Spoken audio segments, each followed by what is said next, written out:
are that it is time we shepherds open the eyes of our flock and further sort out those we cannot take with us into the 21st century. I'm going to pause here. In case you don't understand exactly what this man just said, I'm going to read this paragraph again to you. Remember, this is purported to be a police chief writing under a pseudonym to the police newsletter called Aid and Abet. Listen very carefully, ladies and gentlemen, and you'll see when I've labeled you sheeple, I have not been incorrect. Quote, my feelings are that it is time we shepherds open the eyes of our flock and further sort out those we cannot take with us into the 21st century. And those of you who thought that I was insane when I told you that if you don't go along with the New World Order, if you can't renounce your old religion and your old societal ways and your old morals and conform to the new age, you will be exterminated. They make no secret of this. I continue. Any that would deny that our religion of secular humanism is not a valid religion should do their homework. The Supreme Court decided that it is a religion some years ago, in the Torcaso versus Abington versus Shemp, and in Torcaso versus Watkins cases. According to the High Court, it is, quote, belief, not body, creed, or cult, which appears to be the essence of religion, unquote. It further explains that, quote, belief refers to some sort of universal view of life, of the world of mankind, a belief that is held to be true about mankind, unquote. In essence, the Supreme Court said that one's religion can be, quote, any worldview with or without reference to God, theistic or non-theistic in nature, unquote. I hope this helps others to understand our faith. However, this, of course, is not the main point of my speech. I wish to address the abuse of police officers who ascribe, knowingly or unknowingly, to the moral tenets of our religion in regards to ethics and morals. Nationwide, our devotees are enduring horrible discrimination at the hands of a very hypocritical faction of society, the Christians. This discrimination comes as we humanists exercise our own religious beliefs and apply our morals, quote, on the job, unquote, so to speak.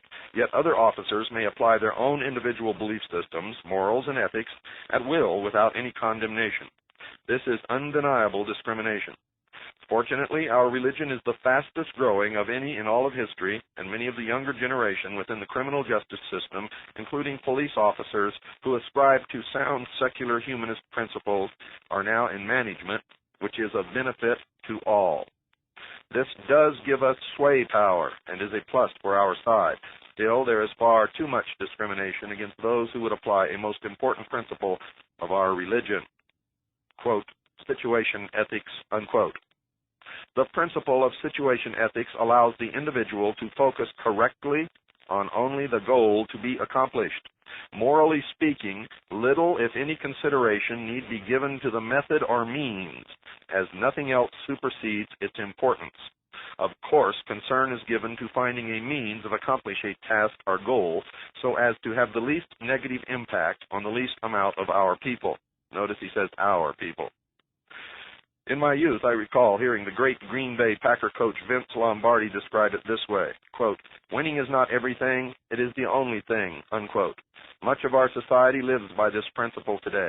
Yes, even many of those who profess other faiths and occupy pulpits throughout America. Personally, I think the principle of situation ethics is best described by examining the legal definition of ethics and morals given by our now compatriots, the communists. The communist definition is, quote, everything is ethical and moral as long as it promotes world communism, unquote. This is pure secular humanism. We can learn much, incidentally, about total commitment from the communists. The Marxists have, out of pragmatic necessity, expurgated a minimum of 90 million people in the pursuit of man's noblest mission, world peace. What intelligent person could call immoral any means used to accomplish this all-important goal? Youth, think this guy's playing with a full load of bricks there? I don't.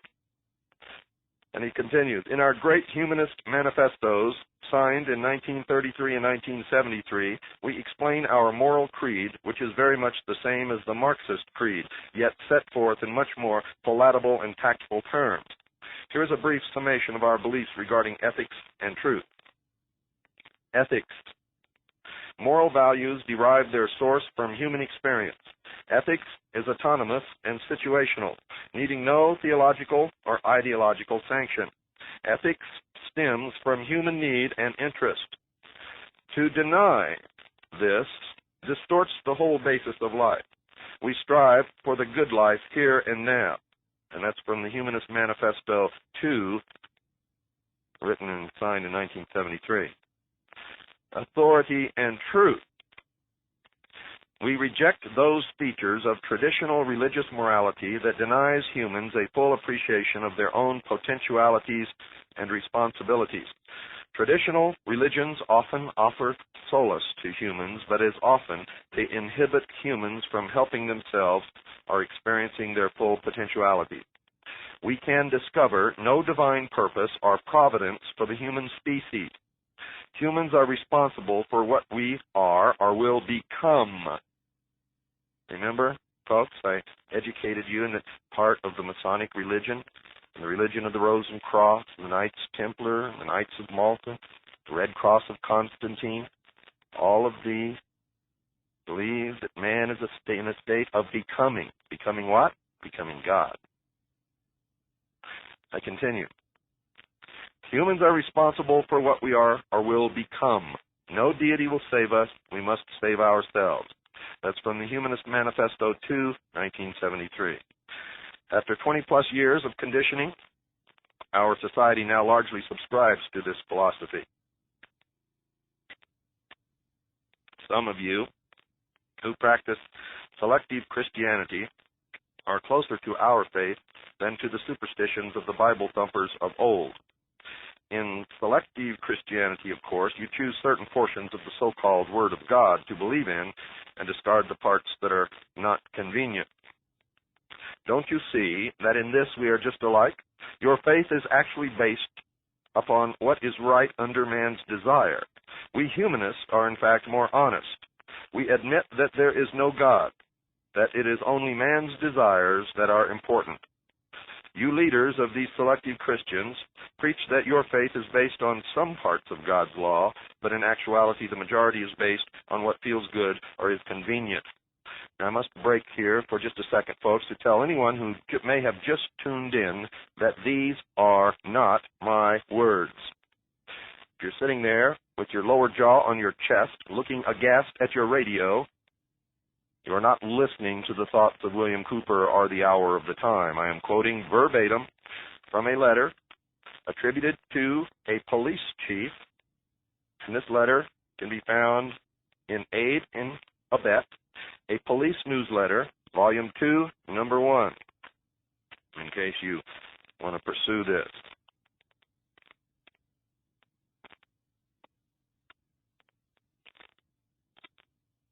Quite obviously, I'm continuing now, quite obviously, America's government now operates under the guiding principles of humanism. Deception, lying, cheating, stealing, killing is all moral if it promotes the attainment of our essential goals. This is true righteousness. Folks, I got to stop right here and tell you this is true bullshit. This is deception at its worst. For these people are actually believing that wrong is right and right is wrong. And that is exactly what we were warned about in these days. And that is what I warned you about in my book, Behold a Pale Horse. And I told you years ago that the belief of these people is that the ends justify the means, whatever they might be. If they must kill 2 billion people to make their dream come true, they will do it. Mark my words, they will do it. A prime example, I continue now, a prime example can be seen in the recent war against Iraq. Over 250,000 have lost their lives so far, and more are dying every day, all for the attainment of a higher good. The